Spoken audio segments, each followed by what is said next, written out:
Hello everyone.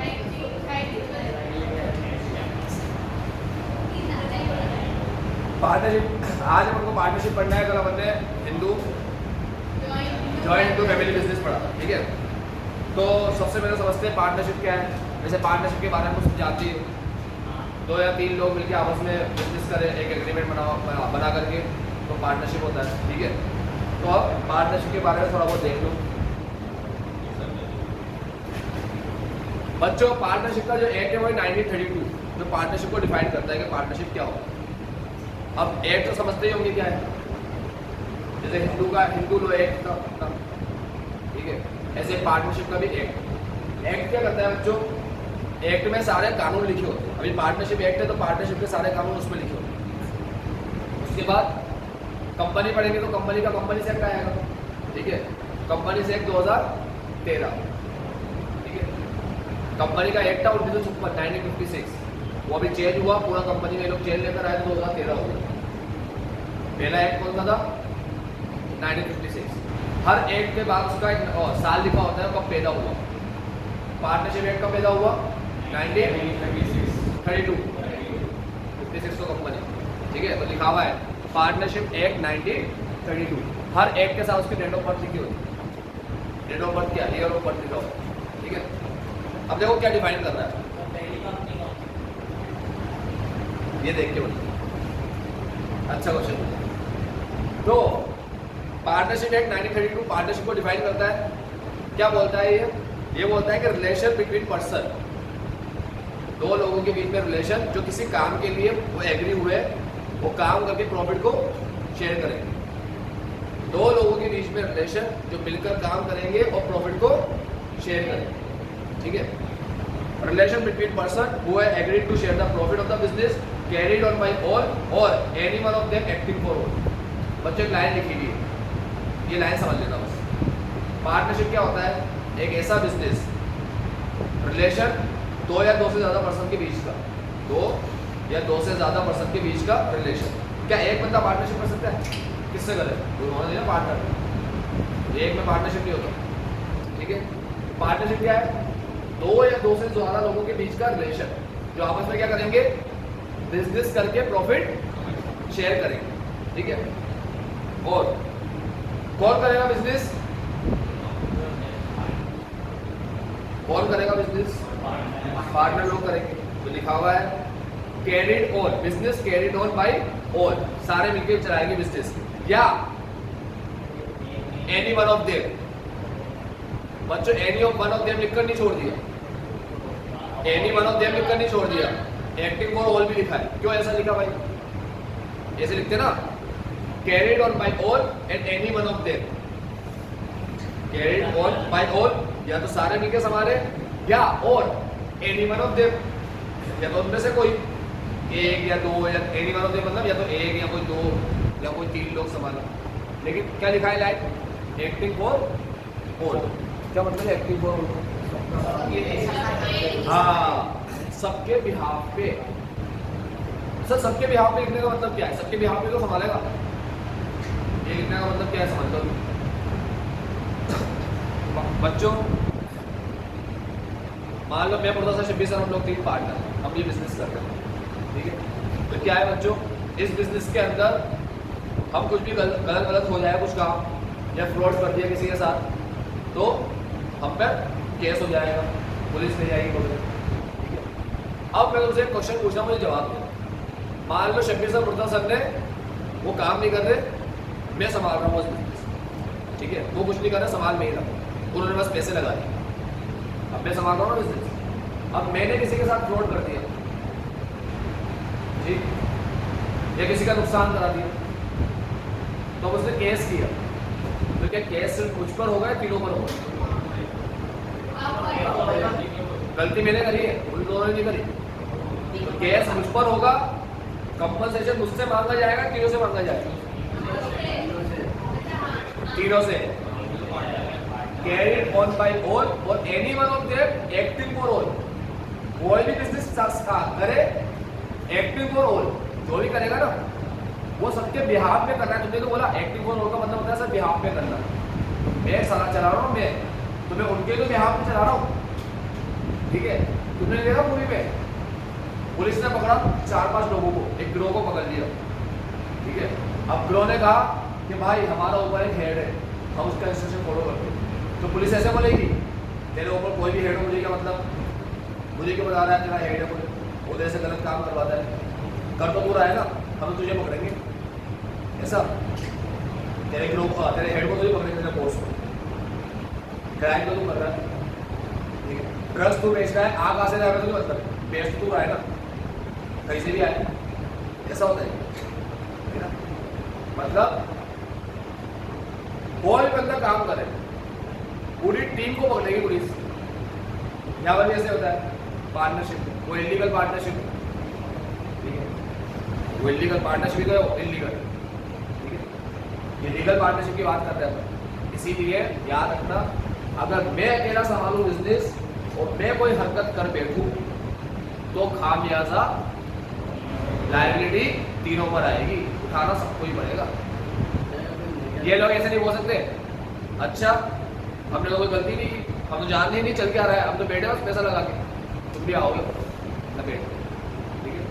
जो liability आएगी तो हम तीनों को ही मिलकर देंगे। अब इसके बारे में तुम्हें और बातें बताते जाऊँगा आज। हाँ तुमको पूछ रहा है, एक मर गया ना, सब बताऊँगा। आओ बच्चों, पार्टनरशिप एक रास्ता है sole proprietor joint Hindu family का। अभी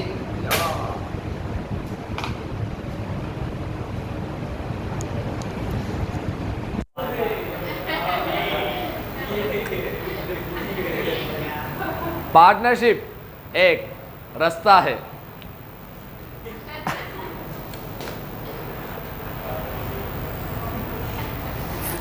चलो यार चलो, हाँ नहीं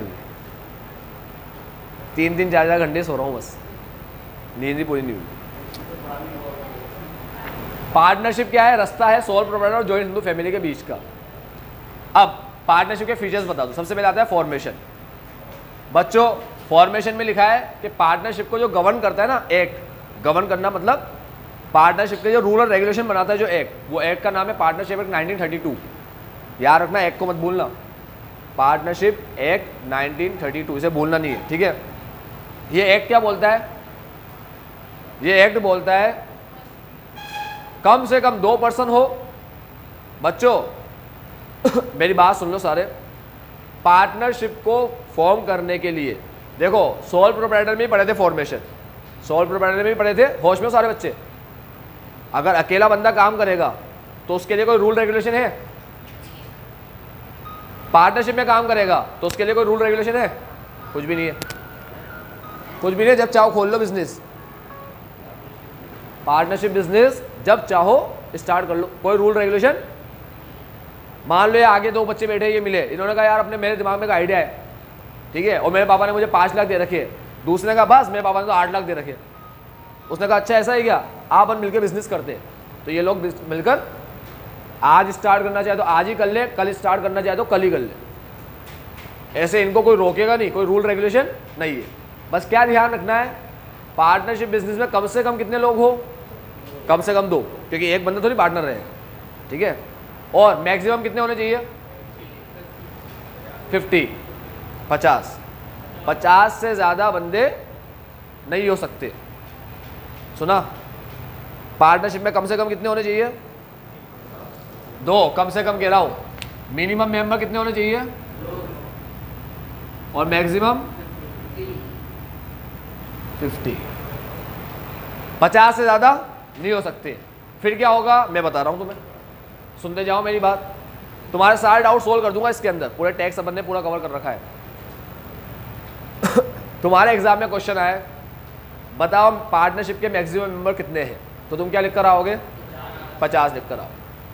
तुमसे बोले कि कौन से एक्ट ने पार्टनरशिप, क्या पार्टनरशिप के मैक्सिमम लिमिट है, यस और नो, तुम लिखोगे यस लिमिट है 50 की। फिर दूसरा क्वेश्चन आए, उसके आगे ही आए, पहला क्वेश्चन क्या है, क्या पार्टनरशिप की मैक्सिमम लिमिट है, यस और नो, और अगर है तो कौन से एक्ट ने बताया है। क्या लिखोगे, पार्टनरशिप एक्ट 19, गलत जवाब, 0 मिलेगा। क्या लिखना है? Companies act 2013। क्या लिखना है? 2000। पार्टनरशिप एक्ट ने नहीं बताया 50 मेंबर होने चाहिए, कंपनीज एक्ट ने बताया है। सब बताऊंगा मैं, मत लिखो मत लिखो, लिखा हुआ है सब, हर चीज। अरे मैं सब बताऊंगा, तो मैं टेंशन काहे को ले रहे हो? पूरा ज्ञान है अपने उसमें नोट्स में, ठीक है। अब क्या लिखोगे तुम? Companies act 2013। अब तुम बोलोगे सर ये तो बात ही समझ में नहीं आ रही, पार्टनरशिप की लिमिट कंपनी एक्ट क्यों लगा रहा है? आपने तो कहा था पार्टनरशिप के तो सारे रूल पार्टनरशिप बनाएगा, अब ये कंपनी क्यों बीच में आई है? सुना मैं क्या बोला? अब एक बात सुनना बच्चों, पार्टनरशिप एक्ट में पार्टनर कितने होने चाहिए उसकी लिमिट लिखी हुई ही नहीं है। पार्टनरशिप एक्ट में कोई लिमिट ही नहीं है, कितने भी पार्टनर हो सकते हैं। सुना तुम लोगों ने क्या बोला मैं? 50 हो, 60 हो, 70 हो, 100 हो, 200 पार्टनर हो, 2000 पार्टनर, कितने भी हो सकते हैं पार्टनर। सुना क्या बोला? अब तुम बोलोगे 50 कहाँ से आया फिर? तो कंपनीज एक्ट ने एक बात बोली है। किसने बोली है? Companies act.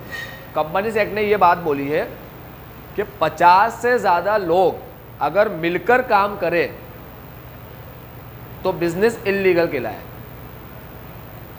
अब वो लीगल नहीं रहेगा, इसीलिए 50 से ज़्यादा लोगों को होते ही, 50 से ज़्यादा लोग अगर मिलकर काम करें कोई सा भी काम, association of person of more than 50%, 50 of more than 50%, 50% से ज़्यादा का जो ग्रुप है, ठीक है, उसे कंपनी ही बनानी पड़ेगी। 50 तक वो लोग काम कर सकते हैं, उसके बाद कंपनी ही बनानी पड़ेगी। तो ये कंपनीज एक्ट ने बोला कि कंपनी कब बनानी ज़रूरी है, कंपनी कब बनानी ज़रूरी है, नेसेसरी है। तो कंपनीज एक्ट ने खुद की नेसेसरी बताई, नेसेसिटी बताई, समझ लो तुम लोग। कंपनीज एक्ट ने खुद की नेसेसिटी बताई कि भाई एक्ट बोल रहा है कि 50 से ऊपर कंपनी ही बनानी पड़ेगी। जहाँ 50 से एक भी ऊपर हुआ, 51 हुआ, कंपनी बनानी पड़ेगी। तो अपने आप ही क्या हो गया? पार्टनरशिप में क्या लग गया? 50 की लिमिट लग गई। जबकि पार्टनरशिप ने नहीं बोला, पार्टनरशिप में कुछ लिखा हुआ ही नहीं है। कल से कंपनी ऐसे बोले ना कि 100 लोग काम कर सकते हैं मिलके, कोई सा भी काम, ठीक है, 100 लोग मिलके काम कर सकते हैं, लेकिन जहाँ 100 के ऊपर गया कंपनी बनानी पड़ेगी, तो पार्टनरशिप की लिमिट क्या हो जाएगी फिर? 100। क्योंकि पार्टनरशिप ने खुद ने दी नहीं है लिमिट, उसने थोड़ी बोला है 50 लोगों का, वो तो कंपनी से एक ने बोला है। अब अगर तुम लोग 50 से ज़्यादा पार्टनर हो गए, जैसे हम 50 लोग हैं मान लो पार्टनर, अब जब मैंने एक को भी ले लिया तो मैं कंपनी के रूल तोड़ रहा हूँ, फिर कंपनी से एक का जो रूल है वो तोड़ दिया, और किसी भी रूल को तोड़ना गलत है, ठीक है। तो हर कानून, भारत में जितने भी कानून बनाए गए, जैसे कंपनी से एक्ट बनाया गया, पार्टनरशिप एक्ट बनाया गया, ठीक है, आईपीसी बनाया गया, इंडियन पेनल कोड, ठीक है, जिसकी धाराएं चलती है क्रिमिनल पे, मर्डर वगैरह कर दिया, किडनैप कर दिया, चोरी कर दी, इन पे सब पे आईपीसी चलता है, इंडियन पेनल कोड। तो कोई सा भी कानून एक दूसरे को तोड़ता नहीं है। मतलब कंपनी एक्ट ने क्या बोला? 50 से ज़्यादा मिलके लोग काम कर रहे हैं तो उन्हें किस फॉर्म में करना पड़ेगा? कंपनी के फॉर्म में, ठीक है। तो पार्टनरशिप ऐसे नहीं बोलेगा चल तेरा काम कर, हाँ भाइयों करो तुम, तो पार्टनरशिप की कोई लिमिट नहीं है, करो जाओ। तो ऐसे नहीं, पार्टनरशिप एक्ट दूसरे एक्ट को तोड़े, कभी भी एक्ट ऐसे नहीं करता। इसीलिए कंपनी एक्ट ने बोला ना 50 से ज़्यादा नहीं कर सकते, तो वो लिमिट कहाँ लगा दी गई? पार्टनरशिप के अंदर। तो तुमसे कोई ये पूछे कि पार्टनरशिप की मैक्सिमम लिमिट होती है, तुम लिख कर आना हाँ होती है, यस 50%। फिर तुमसे कोई पूछे किस एक्ट ने बताया है, तो कंपनी से पार्टनरशिप एक्ट को लिख के ही बताना, ठीक है। ये क्वेश्चन आता है 1 या 2 नंबर में, वो बच्चा गलती करके आता है, पार्टनरशिप पढ़ता है तो पार्टनरशिप एक्ट लिख कर आ जाता है, कंपनीज एक्ट 2013, ठीक है। फिर आगे क्या आता है? कितने? अरे कितने ही बनाओ ना, 2 के बाद 2 और 2 के बाद कितने ही बनाओ। कंपनी की बात बाद में करें, मुझे पार्टनरशिप लगा, नहीं कंपनी की बात बाद में करें। अब बेटा एक लाइन लिखी हुई है, नीचे एक टेबल बनी हुई है, ज्ञान पर्पस के लिए लिखा है, according to 464 of company act 2013। सुन लो एक बात, ये लाइन लिखी हुई है तुम्हारे लिए, ज्ञान पर्पस के लिए बस। ये मैक्सिमम नंबर ऑफ पार्टनरशिप कितने हो सकते हैं? मैक्सिमम नंबर 100 हो सकते हैं, है ना। फिर लिखा है आगे, subject to the number prescribe by the government.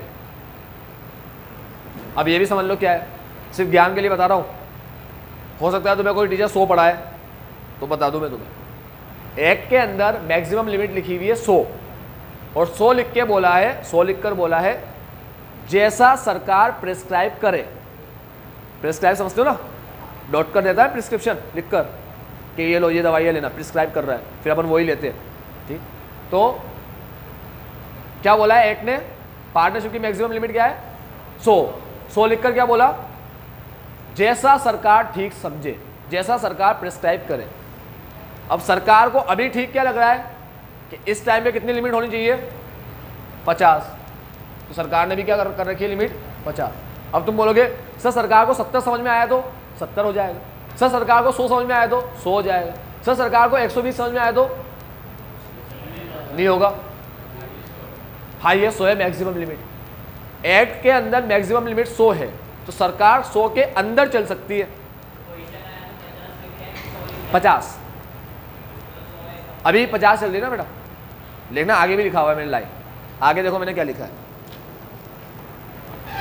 As per the rule 10 of the companies rule 2014 at present अभी के टाइम पे maximum number of member can be 50, अभी के टाइम पे सरकार ने 50 कर रही है। ठीक है, तो पूरी पिक्चर समझ में आई। एक ने बोला है मैक्सिमम मेंबर हो सकते हैं 100, फिर एक ने उसके आगे एक लाइन और जोड़ दी, 100 बोल के एक लाइन और जोड़ दी, जैसा सरकार ठीक समझे।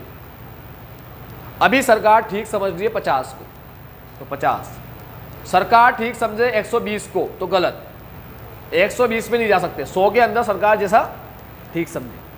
आई बात समझ में? ठीक है। बहुत सी बात बाबा क्या करते हैं, घर पे रुपए देकर कहीं जाना है, ये घर पे रुपया दे दिया, ये लो, ठीक है, ये बच्चे को दे देना, बच्चे वगैरह मांगे उनको देना, जैसा तुम ठीक समझो। अब मम्मी के हाथ में रुपया है, तो मम्मी कम देना चाहे कम दे सकती है, जितना देकर गए पापा उतना दे सकती है, उससे ज़्यादा नहीं दे सकती, क्योंकि लिमिट इतनी पकड़ा दी। एक ने सरकार को लिमिट कितनी पकड़ा दी 100, अब सरकार 100 में से जितना देना चाहे उतना दे सकती है, लेकिन 100 से ज़्यादा नहीं दे सकती। दूसरा एग्रीमेंट, बच्चों पार्टनरशिप में एक अच्छी बात बता देता हूँ, पार्टनरशिप का जो एग्रीमेंट है, मान लो तुम लोग कोई पार्टनरशिप करो, तो एग्रीमेंट है उसके अंदर लिखवा के बनाया गया स्टैम्प पेपर पे, एग्रीमेंट स्टैम्प पेपर पे बनता है। स्टैम्प पेपर होता है प्लेन सफ़ेद पेपर, और यहाँ नोट की शक्ल बनी हुई होती है, नोट की शक्ल तुम लोगों ने देखा हो, तुम्हारे घर के कागजात देखना वो स्टैम्प पेपर पे ही बने हुए होते हैं। ठीक है, और तुमने एक प्लेन पेपर ले लिया, ऐसा साफ प्लेन पेपर, उस पर कुछ भी लिख दिया, हम ये घर हम इसके नाम कर रहे हैं और ऐसा कर रहे हैं, ये संपत्ति ये मेरे साइन, कोई वैलिडिटी है ही नहीं उसकी, सारा काम किस पे होना चाहिए स्टैम्प पेपर। ठीक है, तो हर एग्रीमेंट किस पे बनते हैं, कोई सा भी एग्रीमेंट हो, सड़ा से सड़ा छोटा से छोटा एग्रीमेंट हो, स्टैम्प पेपर पे ही बनेगा। तो पार्टनरशिप का एग्रीमेंट कैसा होता है, या तो ओरल या रिटर्न।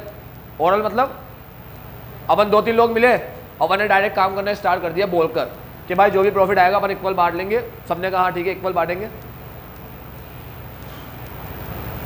क्या कहा अपन लोगों ने, जो भी प्रॉफिट आया वो अपन इक्वल बांट लेंगे, ऐसा बोल के अपन ने स्टार्ट कर दिया। तो एग्रीमेंट कैसा हो सकता है, ओरल भी और रिटर्न भी। तो ये बात समझ में आई क्या बोला। उसके बाद लॉफुल बिजनेस, बच्चों एक बात याद रखना, बिजनेस जो हो वो लॉफुल होना चाहिए। मतलब मैं तुमसे एक बात बोलता हूँ, मान लो मैंने और नमन, क्या मन नहीं नमन और ये अमन, नमन साथ में बैठे, मैंने एक बिजनेस स्टार्ट, अच्छा मनन भी है, मैंने एक बिजनेस स्टार्ट किया, मतलब उसका बिजनेस क्या, मैंने एक प्रॉपर्टी देखी और वो प्रॉपर्टी मैंने नमन से पूछा, मैंने कहा अपन मिलकर खरीद ले, तो मैंने और नमन ने मिलकर एक प्रॉपर्टी खरीद ली, बस वो हमारी प्रॉपर्टी। बताओ ये पार्टनरशिप बिजनेस है या नहीं है, ये पार्टनरशिप है या नहीं है। एक प्रॉपर्टी देखी और मैंने और नमन ने मिलकर उसको खरीद लिया, बस पार्टनरशिप है ये, नहीं है। क्यों नहीं है, खरीदी है ना, बस खरीद के रख रखी है दोनों, हमारे दोनों के नाम पे वो प्रॉपर्टी। बच्चों पार्टनरशिप का मतलब होता है, पार्टनरशिप बनी हो कोई बिजनेस करने के लिए, कोई चीज़ सिर्फ खरीद के रख ली जाए, 2 लोगों के लिए या 2 से ज़्यादा लोग मिलकर उसको खरीदे, ठीक है, तो वो पार्टनरशिप नहीं कहलाता। तो लिखा है देखो, मेयर होल्डिंग, सिर्फ खरीदना, mayor holding of property in joint ownership, मिलकर कोई प्रॉपर्टी खरीदने को पार्टनरशिप नहीं बोलते।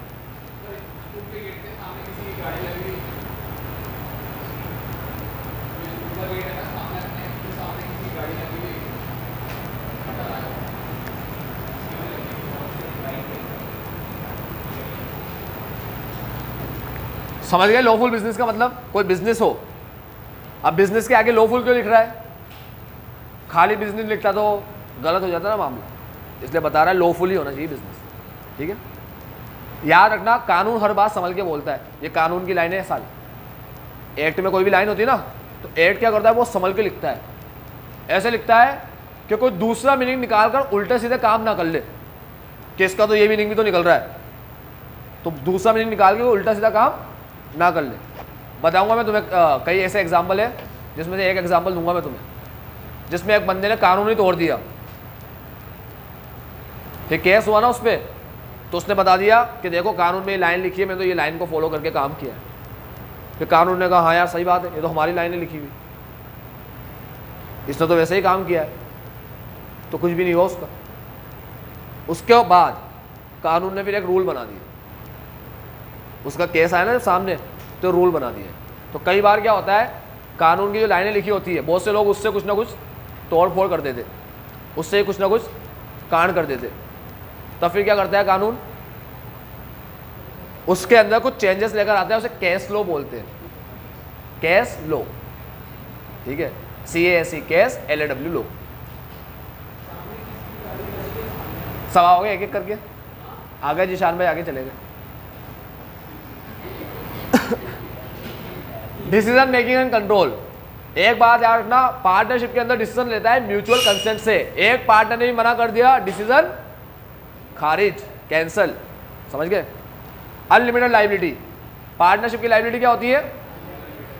भंडारी। क्यों? क्योंकि पार्टनरशिप में रजिस्टर थोड़ी हो रहा है, रजिस्ट्रेशन करने वाला कोई डिपार्टमेंट नहीं है पार्टनरशिप में।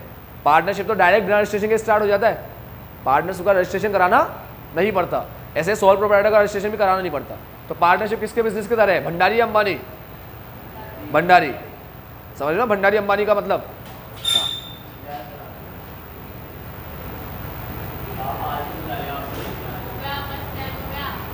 उसके बाद 2 पॉइंट बचे, उसको कैसे छोड़ूं? एक 2 बचे, म्यूचुअल एजेंसी और वो लैक ऑफ कंटिन्यूटी। पहला म्यूचुअल एजेंसी। बच्चों म्यूचुअल एजेंसी क्या है? म्यूचुअल एजेंसी का मतलब होता है हर पार्टनर एक दूसरे के एजेंट भी है और एक दूसरे के प्रिंसिपल भी है। मतलब अगर मान लो मैं बैठा हूँ, मुर्तज़ा सर काम कर रहे हैं, मुर्तज़ा सर ने कहा यार एक काम कर, वो बच्चे को रिजल्ट आया, फ़ोन कर करके सबके नंबर ले ले, लिस्ट बना ले। ठीक है, मेरी कंटिन्यू क्लास है, बैक टू बैक क्लास है, तो फ्री है तो लिस्ट बना ले। तो मैं ऐसे बोल सकता हूँ क्या? करो ना अपना काम, करो ना, चलो। हाँ, मेरे को सिखाओगे, मुझे बस बताओ क्या करना है, मैं नहीं कर रहा, जाओ नहीं कर रहा। ऐसा बोल सकता हूँ क्या? नहीं, ऐसे नहीं बोल सकता। क्यों? क्योंकि हर पार्टनर दूसरे पार्टनर का एजेंट होता है, एजेंट। ठीक है, और कभी वो फ्री बैठे होंगे और मैं ऐसे बोल दूँ, मैं क्लास ले रहा हूँ और मैंने उनको कहा, तो मुझे ऐसे नहीं बोलेंगे, मैं तो नहीं करूँ, क्या कर लेगा? उनको करना ही पड़ेगा। समझे? क्यों? क्योंकि हर पार्टनर दूसरे पार्टनर का क्या होता है? एजेंट भी होता है और प्रिंसिपल भी होता है। मतलब मैं दूसरे पार्टनर को इंस्ट्रक्शन भी दे सकता हूं एज अ प्रिंसिपल, और उसका इंस्ट्रक्शन लेना भी पड़ेगा एज अ एजेंट। इसे बोलते हैं म्यूचुअल एजेंसी। म्यूचुअल एजेंसी समझ गए क्या होता है? ठीक है। और लास्ट लैक ऑफ कंटिन्यूटी, क्या लिखा है लास्ट? बच्चों लास्ट पॉइंट समझ लेना, काफी लोगों को सवाल आएंगे आखिरी पॉइंट के ऊपर, सुन लो। Last point lack of continuity क्या मतलब? अगर पार्टनर मर जाए तो क्या होगा? तो सपोज करो 4 पार्टनर है, A, B, C और D। कितने पार्टनर है? 4। अब D चल बसा, तो एक चीज दिमाग में फिट कर लो, D के जाने के बाद पार्टनरशिप एग्रीमेंट खत्म हो जाता है, टर्मिनेट हो जाता है।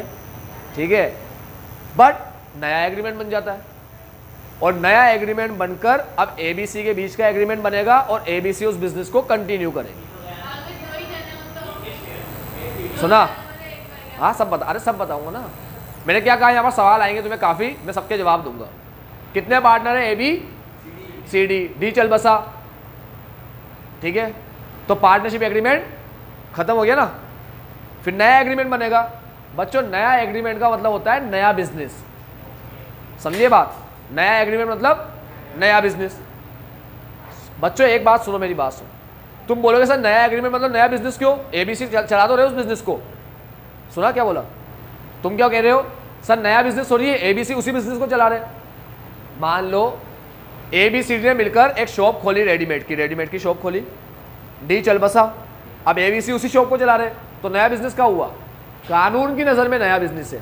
क्यों, क्योंकि कानून की नज़र में पहले बिजनेस था एबीसीडी का, अब उन्होंने रजिस्ट्रेशन चेंज करा लिया, अब बिजनेस किसके नाम का है, एबीसी के नाम का। एग्रीमेंट चेंज करा लिया, एग्रीमेंट बदलता है तो बिजनेस कंटिन्यू रहता है, ठीक है, लेकिन पार्टनरशिप एग्रीमेंट जो होता है वो टर्मिनेट हो जाता है, खत्म हो जाता है। ये बात समझ में आई। तो कानून की नज़र के हिसाब से लैक ऑफ कंटिन्यूटी बोला। अब मान लो सीबी चल बसा तो वापस एग्रीमेंट खत्म, फिर नया एग्रीमेंट बनेगा, मगर बिजनेस तो वही है पार्टनरशिप का, वही वो ए और बी चलाएंगे उसको। अब बी चल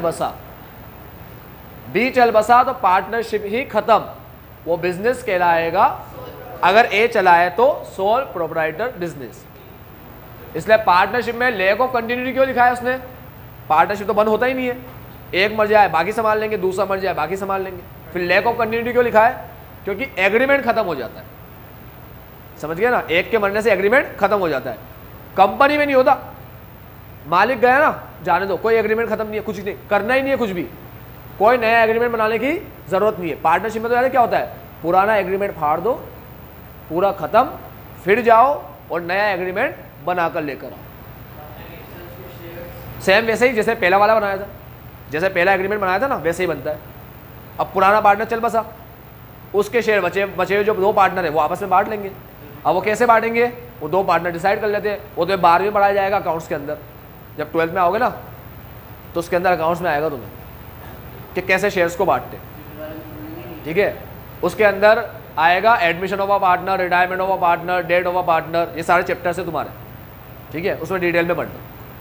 अब समझ गए, डी मरेगा तो क्या होगा, सी मरेगा तो क्या होगा, और बी मरेगा तो क्या होगा। डी और सी मरेगा तो एक ही जैसा इफेक्ट, लेकिन बी मर गया तो फिर पार्टनरशिप बिजनेस होगा ही नहीं, फिर सोल प्रोप्राइटर। इसलिए पार्टनरशिप बिजनेस में क्या लिखा है, लैक ऑफ कंटिन्यूटी। बच्चों सारे इधर मेरी बात सुनो, हिंदू अनडिवाइडेड फैमिली में लैक ऑफ कंटिन्यूटी है, कंटिन्यूटी है, क्योंकि हेड मर गया तो जो एल्डेस्ट मेंबर है वो कर्ता बन जाएगा, कर्ता के बनने के बाद, ठीक है। और मेंबर मरे तो मेंबर तो भले मरते ही जाओ, कर्ता का जिंदा रहना जरूरी है। कर्ता मर गया तो दूसरा एल्डेस्ट मेंबर कर्ता बनेगा, ठीक है। ये बात समझ में आती है। तो ये था पार्टनरशिप के बारे में, फीचर्स पढ़े, बाकी मेरिट लिमिटेशन कल की क्लास में। आज के लिए इतना ही, bye bye, take care, have a nice day.